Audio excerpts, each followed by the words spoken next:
Hi everyone, Dr. Amin from Toronto. Happy Friday to everyone.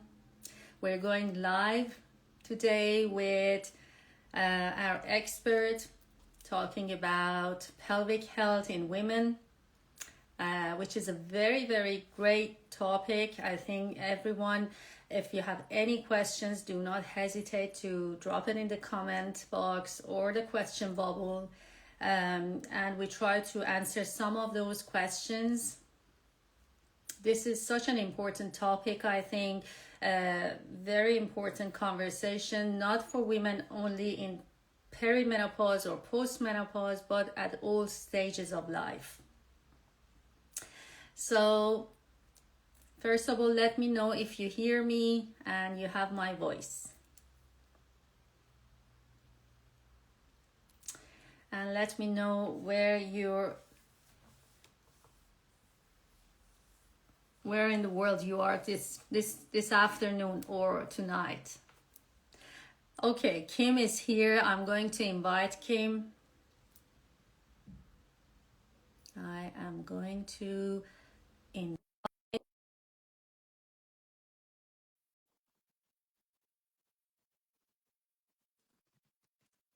Hi from Miami.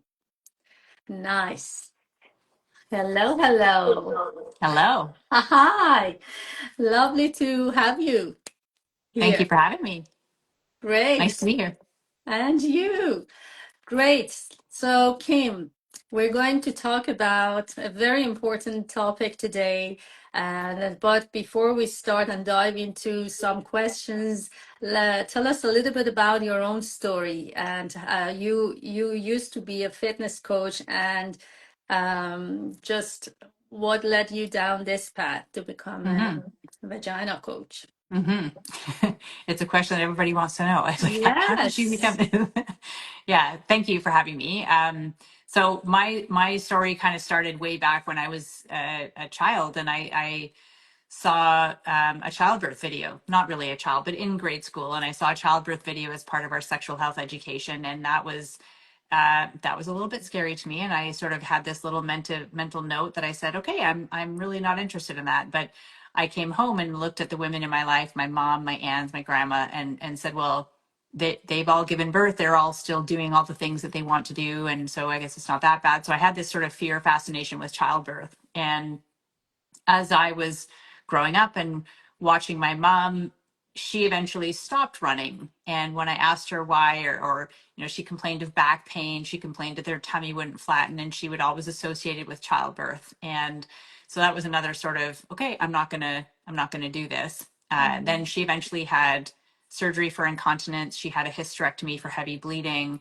And so I just sort of watched the evolution of my mother. And knowing what I know now, I wish I knew what I know now then, so I could have potentially helped my mom avoid some of the things that she went through. But that was sort of what I was witnessing as a child. And then I have always been fascinated with health and fitness. I became a personal trainer. And at the time, I wasn't thinking about pelvic floor until I then became pregnant, decided I did want to start a family.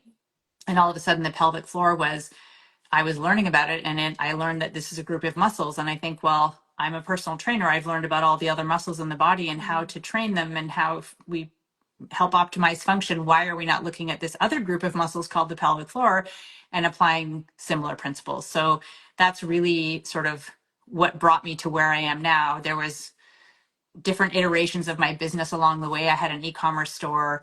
I worked primarily with pregnant women and new moms initially. I had a second business where I manufactured a postpartum wrap to help provide external support to the pelvis while they were rebuilding internal support with exercise. So there's been different iterations, and where I am now is very much I use fitness principles to help women prevent and overcome pelvic floor challenges like incontinence, and organ prolapse, chronic back pain, painful sex. I love what I do, and I'm happy to preach to anybody who will listen. Great. That's so important. That's what we all need. We have to know this, and it's information and it's power. Knowledge is power, I always say. So, Right. why is it so important to pelvic health? Such an important conversation for women at all stages, and not only peri or post menopause or postpartum. Mm-hmm. Yeah, we think of the pelvic floor. We usually learn about the pelvic floor when we are going through our fertile years of pregnancy. Usually it's pregnancy and childbirth, and therefore we then associate pelvic floor dysfunction as something that can only happen to women who have been pregnant and usually women who have given birth vaginally. So that's sort of a myth that you can only have it if you've given birth vaginally or that you've been pregnant at some point in your life. But this can happen to anybody at any stage. Yes, pregnancy and childbirth, especially vaginal childbirth, definitely increase our risks. But there are many other things that happen to us during our lives or that we may experience that can also contribute to the risks. So, in terms of, a younger, it's my hope that at some point in my lifespan, I see this being taught in schools when we teach kids about the menstrual cycle, when we're teaching them about body literacy and sexual health, introducing the concept of pelvic floor health for men and women, male and female anatomy, and why it's important. What does optimal function look like? What are some of the common signs of maybe dysfunction? And who then can we see? Like, what can we do in our day-to-day life to optimize our own pelvic health? But then who can we see? It's not just put up with it because it's a normal part of aging, or this is just what happens when you have had babies or what have you. We know that there are care providers specifically trained to help with pelvic floor dysfunction. So I think we should plant the seed much earlier in life. Then we need education around how do we prepare for pregnancy? How do we prepare for childbirth? How do we recover? In North America, we pay very little attention to the recovery, if anything at all. It's all focused on we get the baby out, the baby's healthy, great. And then we sort of disregard the mom or her needs to recover. Other cultures around the world, the mom is the main focus in those first 40 days or that lying in period, as it's called, mother warming, mother roasting, really caring for the mom who has now been depleted as a result of growing a baby and birthing a baby and now needing to recover. So that was part of our business when we started Bellies Inc. It was very much around bringing attention to the need to recover and how to do it more optimally.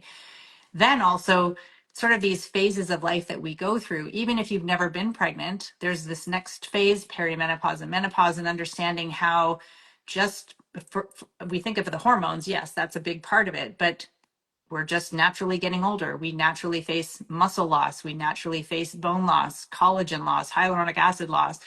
And so how can we support our bodies through that so that that becomes less of an issue? Again, I'm thinking specific to the pelvic floor, but we sort of have this high level conversation, and it's usually focused around Kegels, as that's all we really need to keep our pelvic floor healthy, when it's a much bigger conversation that we need to understand how all the different phases influence the pelvic floor, and hopefully have the seed planted that we can take ownership of doing that and not have to outsource and rely on other people to fix us if we deal with a problem.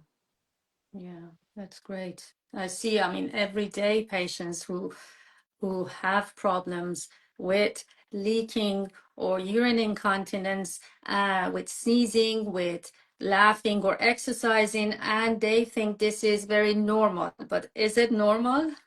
This is a No, question. no, very common, very, very common, not normal, very treatable. And so I guess I'll sort of highlight the most common challenges that people can deal with. Stress urinary incontinence, which you just highlighted, is very common. And this is leaking a bit of urine with laughter, coughing, sneezing, jumping, exercise, sometimes even just standing up from a chair. So we have some sort of increase in intra-abdominal pressure. Intra-abdominal pressure is something we all have. It's part of our normal core control mechanisms. It's not good or bad, it just is. We have intra-abdominal pressure. How we manage that pressure can be an indicator of if we're going to leak urine or not, or have other symptoms. So if I have an increase in intra-abdominal pressure because I've stood up from a chair and I leak a little bit of urine, that could be as a result of the pelvic floor muscles not reacting at the right time. So maybe they're slow to react. Maybe they aren't coordinated with the breath and with the timing of it all. Maybe they don't have enough capacity to generate the force needed to withstand that increase in intra-abdominal pressure.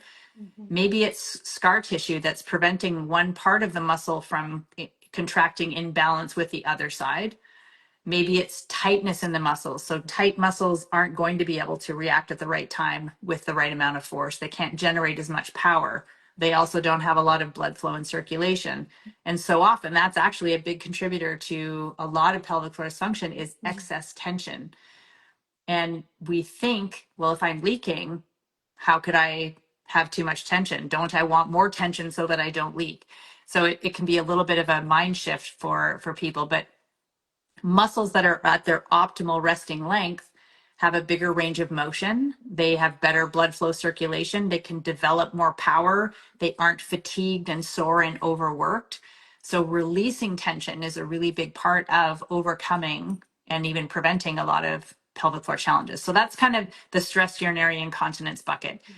Urgency is where people may have, maybe they don't leak, but maybe they have sudden overwhelming urges. They feel like they need to go to the bathroom as soon as they hear running water, or they put the key in the door when they come home, or they just look at a toilet. So these are triggers. It's usually very behavioral based.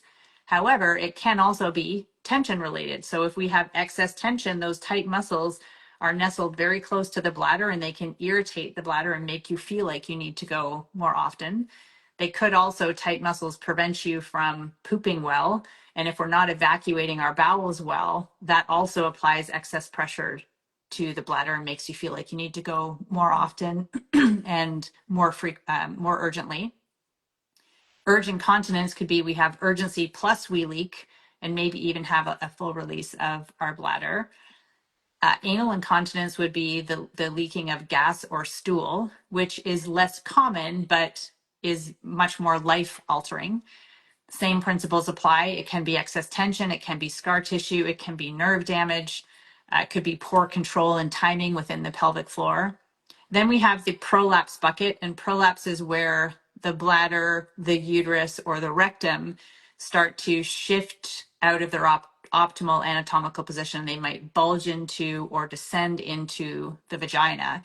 And early stage prolapse can often be asymptomatic, but more advanced, usually people will see or feel a bulge at the opening of the vagina, and it can be quite bothersome, can interfere with proper elimination, can interfere with insertion. It makes people feel very vulnerable.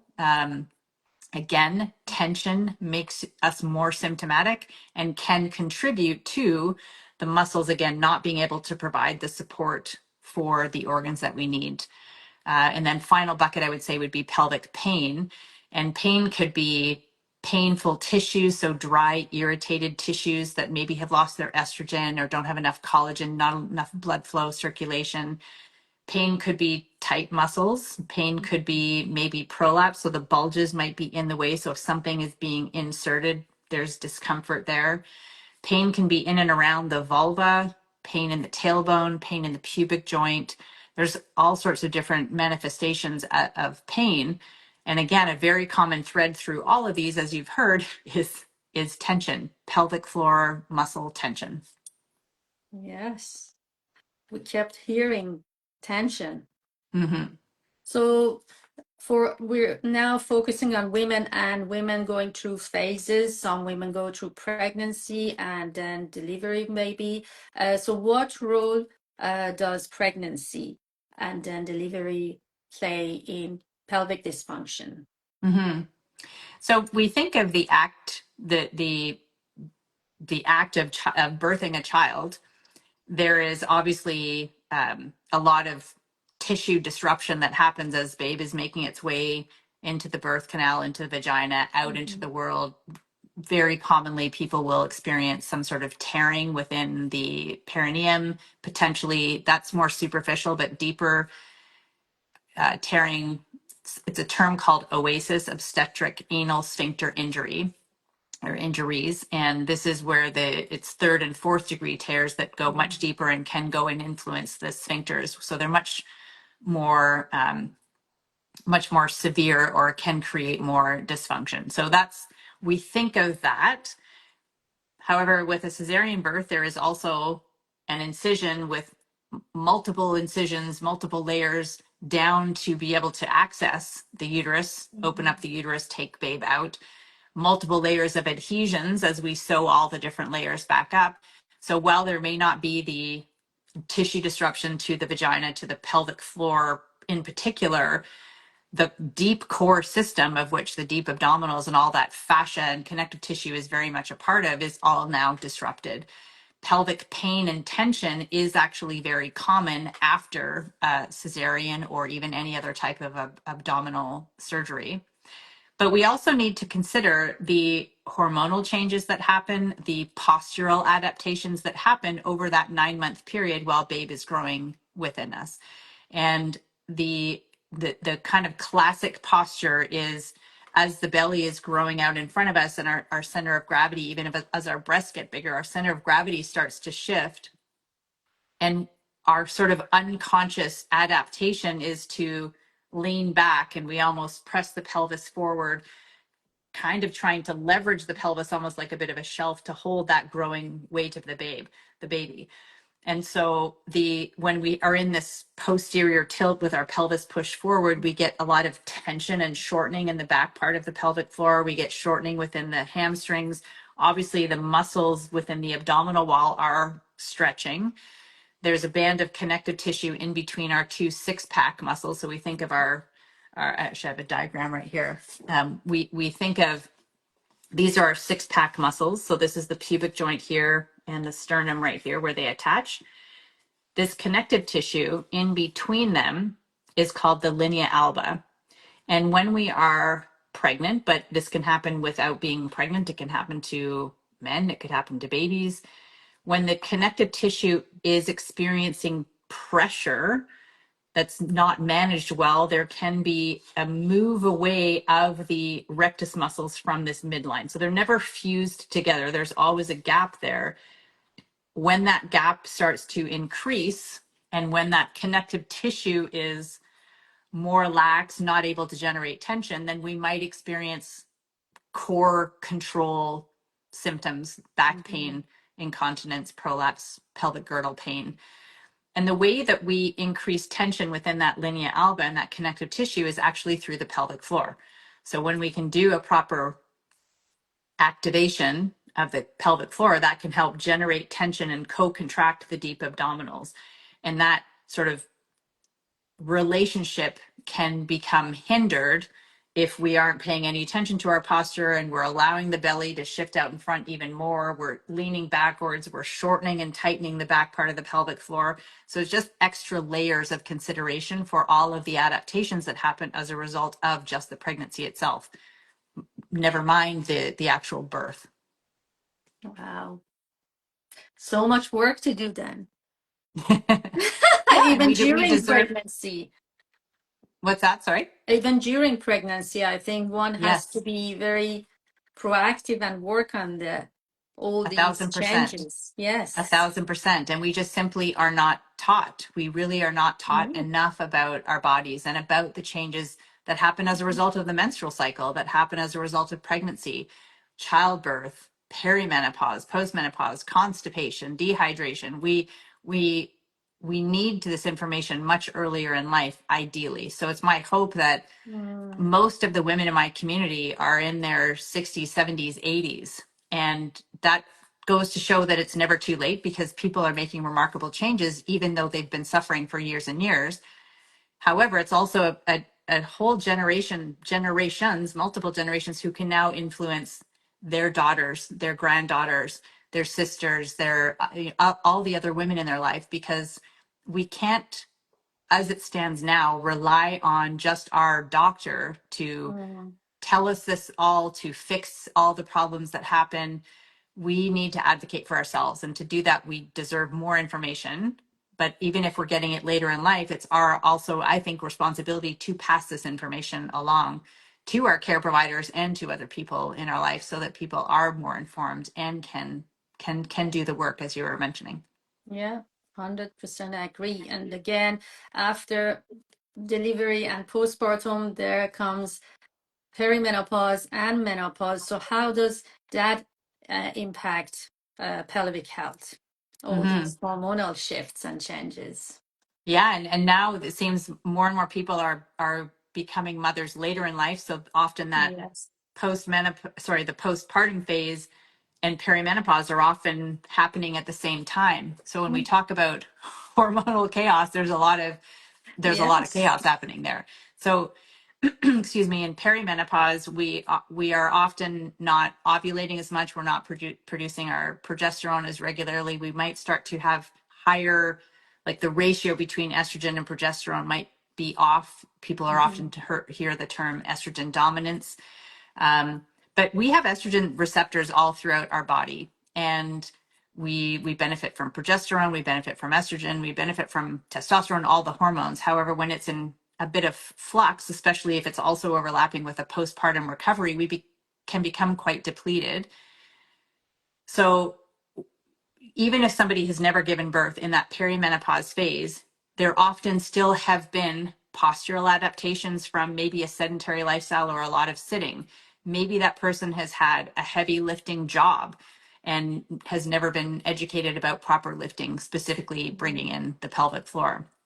We have age related muscle loss. We have bone loss starts after the age of 30, collagen loss, hyaluronic acid, and again, that hormonal fluctuation.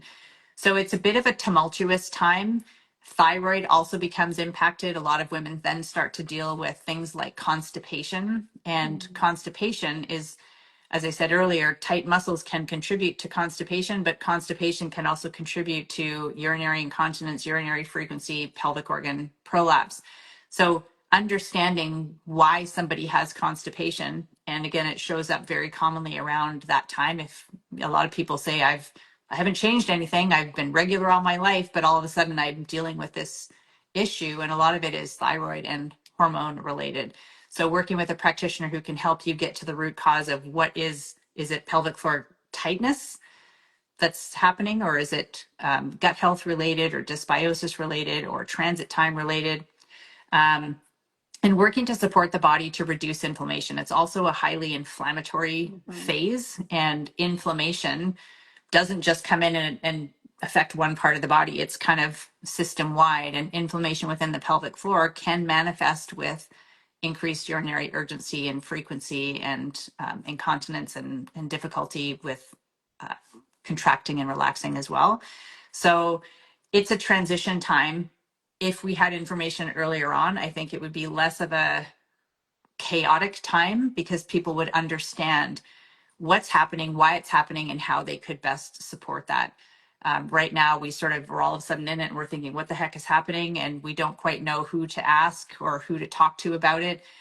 During that time, also, maybe we have already experienced pelvic floor, like urinary incontinence, urinary frequency, and now it's becoming exacerbated during this time. It's also usually a time where we're dealing with aging parents. We have kids at home still. We are working full time. We have a lot on our plate, and we're usually the ones that are last on our list, right? So it's a challenging time. But again, part of it Mhm. is because we just simply aren't given the right information. Amazing. So many, it's as you said, multifactorial, so many things going on, especially in this transition phase. Hmm. So what about, someone was asking here, what are the first signs that we have to look for to start working on this pelvic floor or pelvic health dysfunction? Hmm. I would say we shouldn't have to wait until we have a Mhm. problem.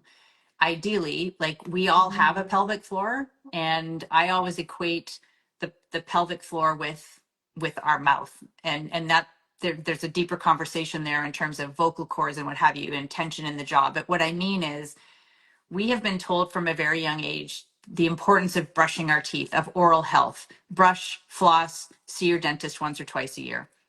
And we go to that dentist appointment without a problem. We just go because we've been told, hey, it's time for your checkup, and then we go for our checkup.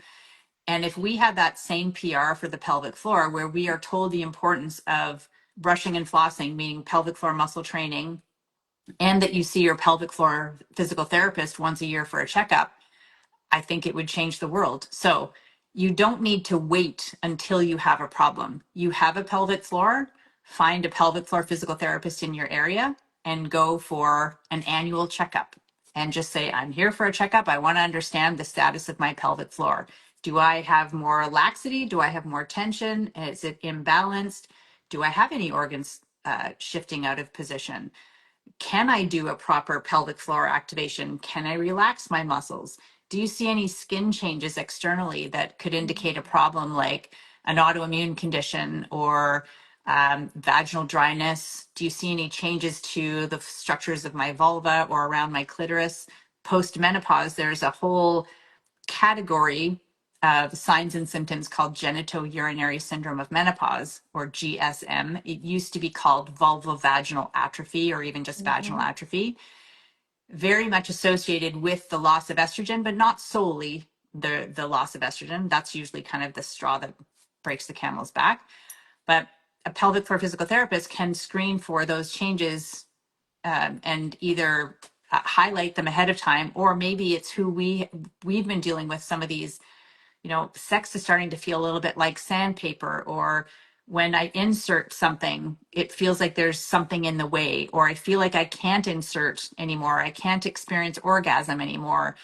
Or I've noticed that I leak when I cough. Like, we can come in with symptoms or signs, but also rely on our care provider to also see those signs, even if we may not have any active symptoms as of yet. Mhm.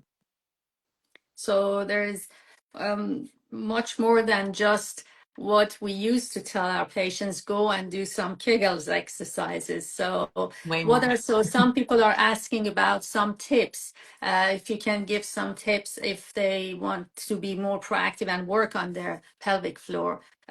So what to do, where Yeah. to start. Yeah. Apart So from, number of one, course, going to see the yes. therapist. Yes, that's my number one always. Please see a Mm, pelvic floor physical therapist once a year, even if you have no symptoms, and especially if you do. mm, Next would be stay hydrated. A lot of women who experience incontinence or feel lots of urgency, they are afraid to drink water. They restrict their fluids. That then makes the urine more concentrated and makes them feel like the bladder will want to get that out more frequently, more urgently. So they're trying to help one problem, but they're just creating really a bigger problem. So drink 2 to 3 liters of water a day, ideally throughout the day. You want to remove bladder irritants. Not all bladder irritants are irritants for every bladder, but these are the most common ones: caffeine, alcohol, artificial sweeteners, carbonated beverages, spicy food, acidic food, gluten and dairy for many, sugar. Um, I think I've covered most of the list there. So paying attention to what you eat and drink and see, do I notice I have stronger urges, or do I feel like I have to go to the bathroom more often? Do I feel it harder to control my bladder after I have a coffee in the morning, or when I have a glass of wine at night, or when I have chocolate or something like that? So removing bladder irritants is very powerful. If you are close to or beyond menopause, you don't have to have reached menopause to benefit from vaginal estrogen. But if you haven't necessarily had symptoms along the way, once you reach your menopause, ask your doctor for vaginal estrogen. If anybody is now going, but it's scary, it's cancer causing, I invite you to go to YouTube and put in FDA vaginal estrogen and menopause, and you will find a video, a 2-hour long video of July 17th, so just a little over a month and a half ago, where a panel of doctors were invited to speak at the FDA in response to a petition that was created by a number of doctors about the inaccuracies of the labeling of vaginal estrogen. It is not medically accurate what is stated on the label of vaginal estrogen, which prevents a lot of people from actually taking action. yeah. It's incredibly beneficial. I consider it to be essential for all women from the age of menopause onwards, earlier if your symptoms indicate.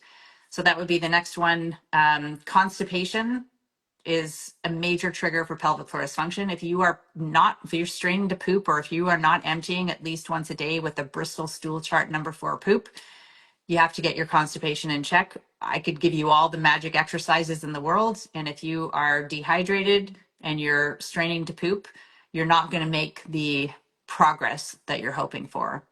The other two would be, well, three, make sure you're sleeping well.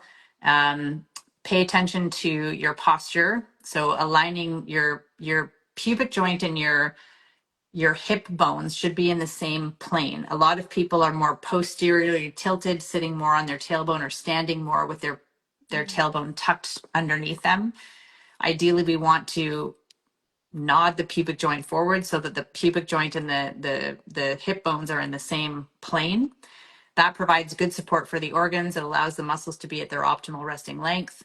It allows the curves that we should have in our spine to be there and do what they're supposed to do to absorb forces.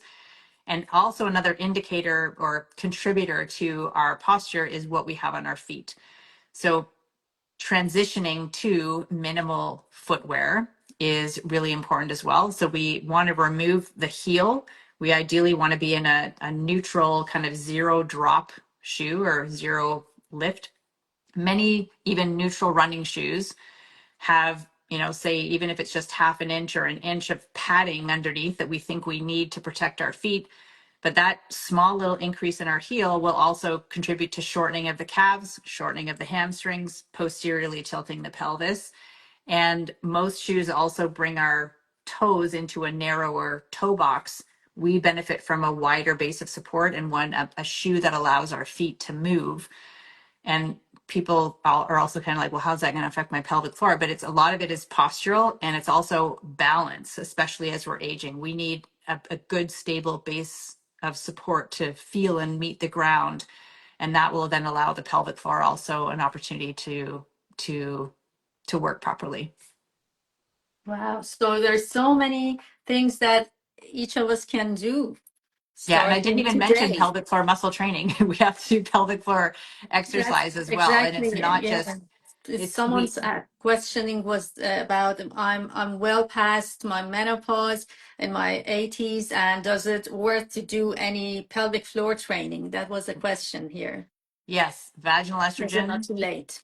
and pelvic floor muscle training. So Mhm. when you see a pelvic floor physical therapist or physiotherapist, as they are called in Canada, Yeah. they are going to assess your ability to contract and relax your muscles or to do a Kegel. And we have misinterpreted, many of us, what a Kegel actually is. So a Kegel is a global kind of closure of our openings, a lift, which a lot of people understand that there's a lift that we need, and then there's a relaxation. We think of Kegels as squeeze, hold, and people usually squeeze their inner thighs or squeeze their glutes. They sometimes even bear down. So seeing a physiotherapist who can help assess your ability to do a Kegel correctly is important. I give lots of different visualizations and cues for people that may not have access to an in-person therapist. But we need to then do those exercises. It's not enough to do a workout, like a whole body workout. We've seen in research that even though our pelvic floor is active within, say, a resistance training workout, it's not enough to truly strengthen the pelvic floor. We need to have targeted pelvic floor exercise. My view and my approach is to actually bring the pelvic floor exercise into your resistance training. So you are training your pelvic floor under load in a variety of different movements rather than what we think of as a Kegel, where we do them at a red light, or we do them while we brush our teeth, or we might do them while we're lying in bed. That is better than nothing if you're doing them correctly, but most women we know from research are doing them incorrectly, and that's not training the pelvic floor for the dynamic life that we live. If I leak standing up from a chair, sitting in the chair doing Kegels doesn't necessarily translate into the pelvic floor being able to respond at the right time with the right amount of force when I stand up from the chair. So we need to train the pelvic floor to be able to activate and relax as appropriate within dynamic movement. Mhm. Very, very, I mean, quite complex, but it's very interesting. Things that I even didn't know. It's amazing. It's great. Yeah, it's a lot to Um, think about, and it's, it can yes. sound overwhelming, And sometimes people can say, well, that's just too much to do. But it really isn't. When we think about, we should all be drinking water. We should all have a great bowel movement every day. We should be paying attention to our posture for not just our pelvic floor, but for a whole bunch of other things. These are all opportunities, and you don't have to address every single one on day one, but just Yes. know that, yes, it might sound like a big to-do list. I think of it as an opportunity list. These are all ways that you could improve if you are dealing with symptoms, that you could improve your pelvic floor function. And you deserve to be at the top of your list every single day. We show up for an Instagram live, we show up for work, we show up for friends, meeting them for coffee. We show up for people and events all the time, but when do we show up for ourselves? We are always down here. We have to flip that. We need to show up for ourselves first, and then all the other things that we do are going to become easier. We will be less resentful because we have taken care of ourselves first, and our symptoms will overall start to become less bothersome and start to detract from our enjoyment of those other activities, because we've paid attention to ourselves. And we can do it in 10 minutes a day. Yeah. As easy as that. It's somewhere to start and think about it today, and it's never too late. I've seen patients who limit themselves of going out and socializing because of now all these wearing pads and diapers and incontinence. So it's just restricts people, and that is sad. And that's something that we can work on it. Yeah, absolutely. And it robs us of our quality of life. Yes. It shortens our health span. It's also a leading cause for the admission to nursing home for older people. It increases our risk of falls and hip fractures. So this is our center. This is our core, and we absolutely need to pay attention for optimal health on all other aspects. So, of course, I'm biased, but pelvic floor to me is one of the most important things for improving our health span and our lifespan and our longevity. And by accepting that we need pads, or that this is just part of being a woman, is robbing us of that lifespan and health span. Definitely. And it also, I think, impacts intimacy and sexual life as well. I would love to hear a little bit of your thoughts on that.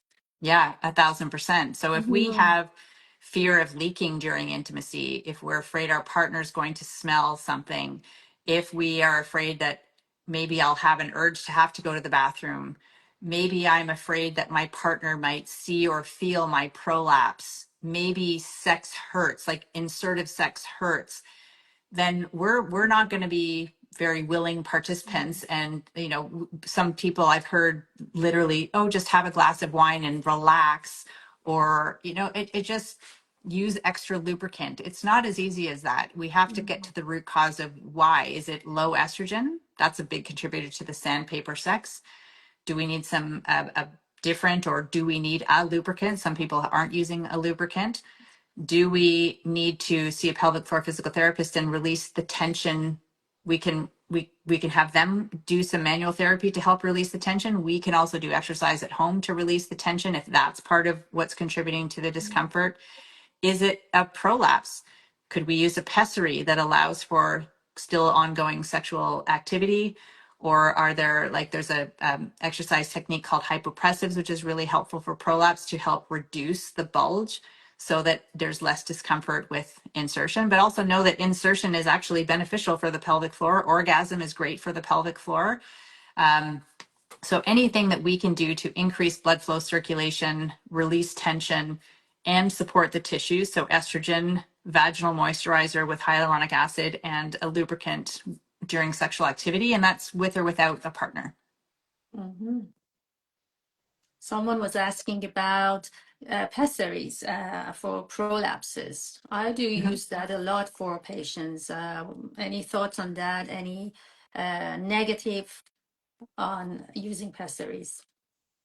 The only negative I would say is if somebody is around the age of menopause and is being offered a pessary and has not been offered vaginal estrogen or vaginal DHEA.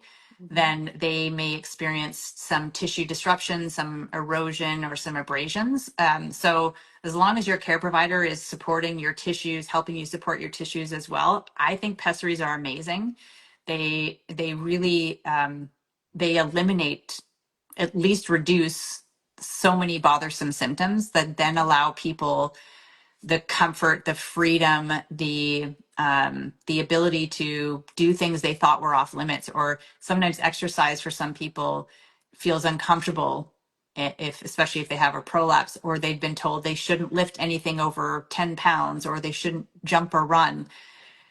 And we think, okay, well, maybe we're have the best intentions of trying to preserve the pelvic floor, but what about now my bones? What about now the muscles? We've talked about we lose muscles, we lose bone mass as we're aging. Well, we have to work to maintain that, and if we're not doing what's required to do that because we're trying to protect the pelvic floor, we're just trading off one thing for another.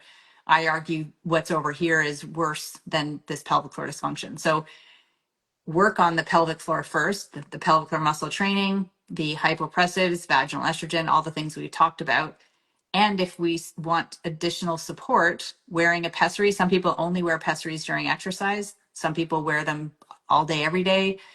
I think they're fantastic. They are not a crutch. They are not something that we should look negatively upon. We look at this as a way for us to support our bodies and support our muscles. Many people find their muscles work better when they have a pessary in. So I'm a huge fan. I think they're great. Great. Someone was asking, what is pessary? A pessary is, it's like, It's a I always think ring. it's like an orthotic. If you think of orthotics in your shoes, it's kind of like an orthotic for your pelvic floor. So they come in all sorts of shapes and sizes, and they would look something like this. Mm. Most typically, people start with the ring, and these are folded in half like a taco, and then you insert them, and then when they open up, they provide support to the walls of the vagina. They support any bulges. Say if the bladder was bulging into the front wall of the vagina, it can come in and help eliminate that bulge. The ones that have a membrane in the middle may be more indicated for somebody who may have a uterine prolapse. The little ones with knobs here can also help with if that person's also dealing with stress urinary incontinence. Some of them may take up more space. So if people need more support, maybe of multiple types of prolapse.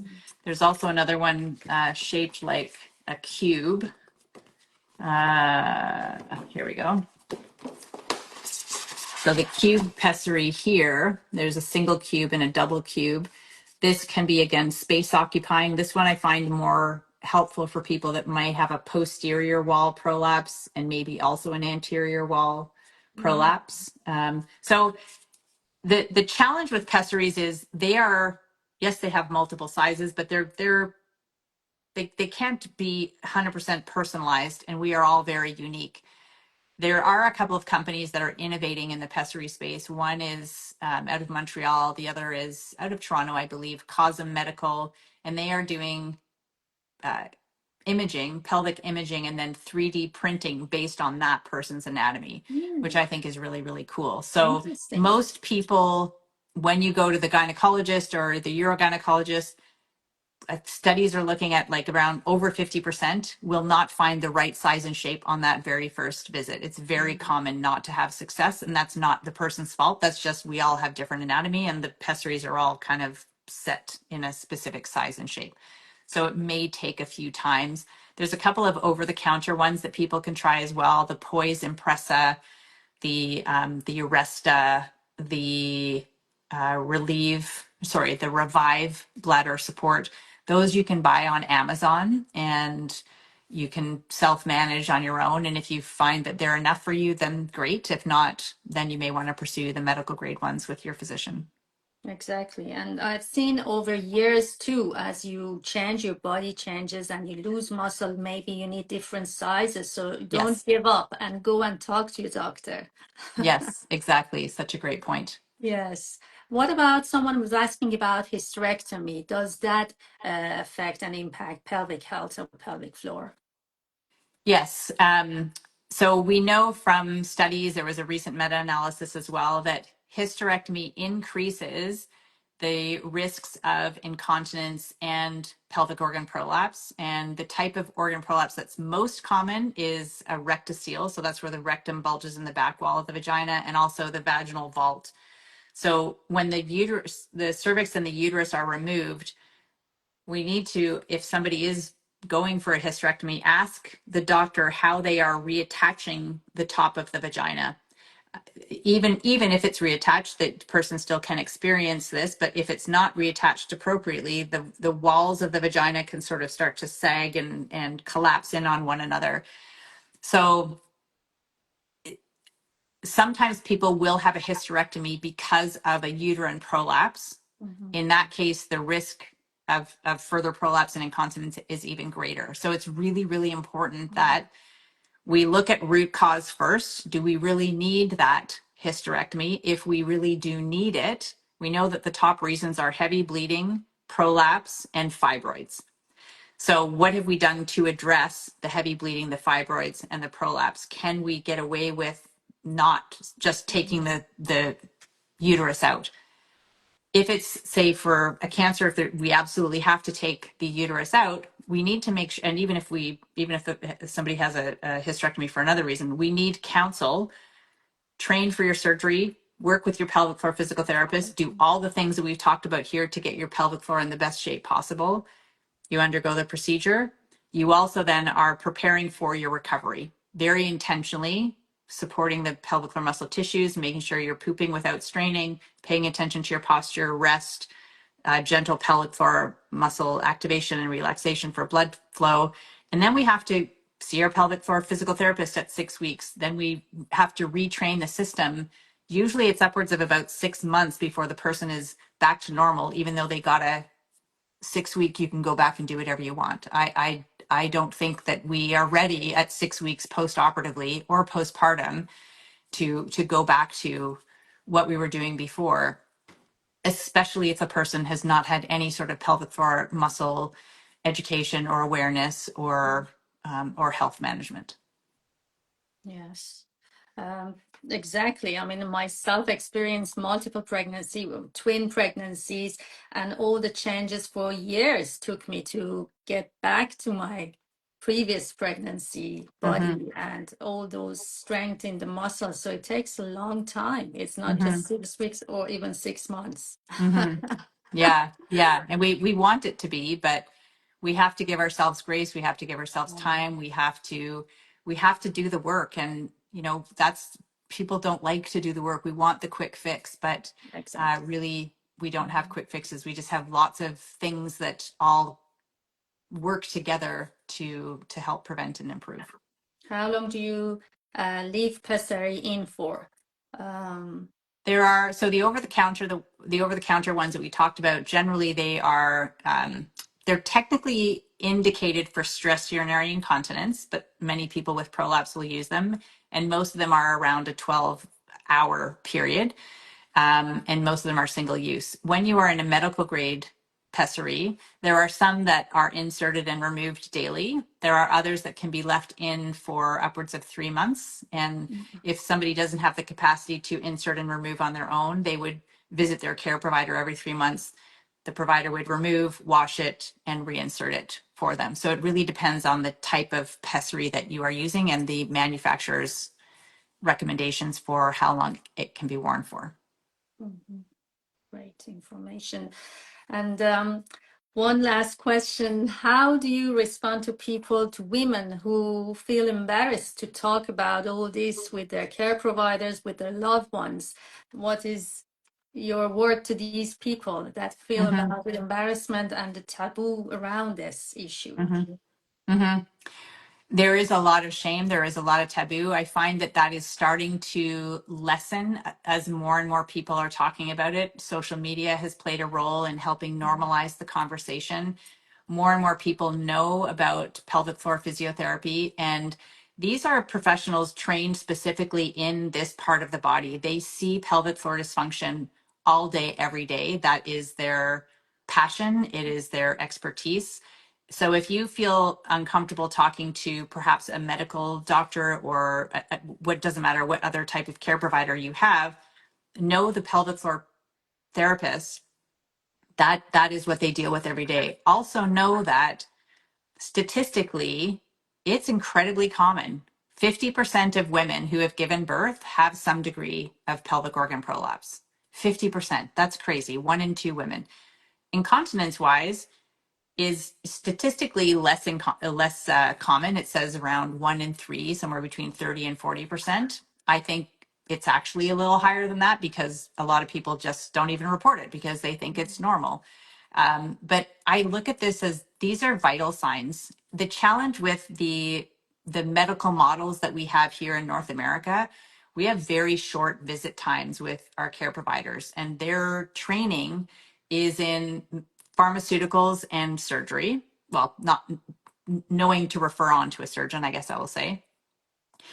And that's not their fault. It's also the system in which we work. So being able to speak with a pelvic floor physical therapist where you will have 30 minutes to an hour with that person to be able to talk and explore and have an assessment, as opposed to that 5 minute where you're only allowed to say one thing at a time and there can't really be an exploration of all the other questions. We've been talking for 49 minutes. So this is a bigger topic than go home and do your Kegels, right? or take this overactive bladder medication, which Wow. so many people are put on this overactive bladder medication when And they have have so tight many muscles. side effects with it. Right, Exactly. Or it's exactly. something else going on. Yeah. Exactly. Are they Mhm. constipated? Are they not drinking enough water? Do they have tight muscles? Do they need estrogen? Like, so, so the current medical model, the system in which the Yes. doctors work and their training supports when we do need pharmaceuticals and surgery, which they can be needed sometimes, and we are Mhm. grateful for having them, but so often it's not. And pelvic Yeah. floor PTs really are your best first line of Mhm. defense. And the more we learn about our bodies and understand what's happening, the easier it is for us to communicate. Because sometimes we just think like this is like, I feel a bulge down there. I must be the only one. I don't even know what it is. I don't even know how to talk about it. But when we Yes. understand when we understand what's happening, and when we understand what's in our capacity to help it and improve it, it can make it easier for us to talk with our loved ones. And how people can find you and connect with you. Do you have any programs or outside? You work from Vancouver, I think. Yeah, I work online. I would say I don't have an in-person practice anymore. Okay. So you can find me here at Vagina Coach. My website is vaginacoach.com. I do have a program called Buff Muff. So you can go to buffmuff.com. I also, I'm just going to see if I can get it there. I have a book called Your Pelvic Floor, and you can find that on Amazon and most Mhm. bookstores. You can find that there. So depending on how people like to learn, whether they like to watch videos or whether they like to read, some people just like to follow along the tips that I have on Instagram, or I have a YouTube channel. So basically, if you put Vagina Coach into Google, you'll find me somewhere. Great.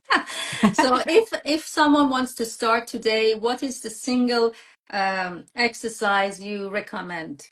If this is a good question, I'm not sure what someone was asking. What is the one exercise or move that you suggest them to do? So I would direct you to my YouTube channel and Mhm. put in the term core breath, CORE breath, BREATH. That is kind of the foundation exercise upon which we would build. How, I do talk a little bit about how posture is important for the success of that exercise, Mhm. but that would be a good place for people to start to understand how to connect with their pelvic floor and also understand the relationship of the breathing diaphragm with the pelvic floor. It was amazing. Great, Good. great talk, and we have to repeat this because it's still so much to. I mean, there are so many questions coming in, and I promise that I'm going to save this talk for people who haven't been able to watch it. But yes, we have to talk again, and don't feel shy and talk to anyone about this. Yes. Yeah. That's how Yes, we're going to change the world if we exactly. can talk with others. Yes, Yeah. yes. Yeah. Great, thanks. It was lovely talking to you, Kim. Thank you Well, very thank you very much. much for having me. It was great, great questions. And thank you Yes. to everybody who joined us as well. Thank you, everyone. Have a lovely weekend. Thanks. Bye. Bye-bye. Bye.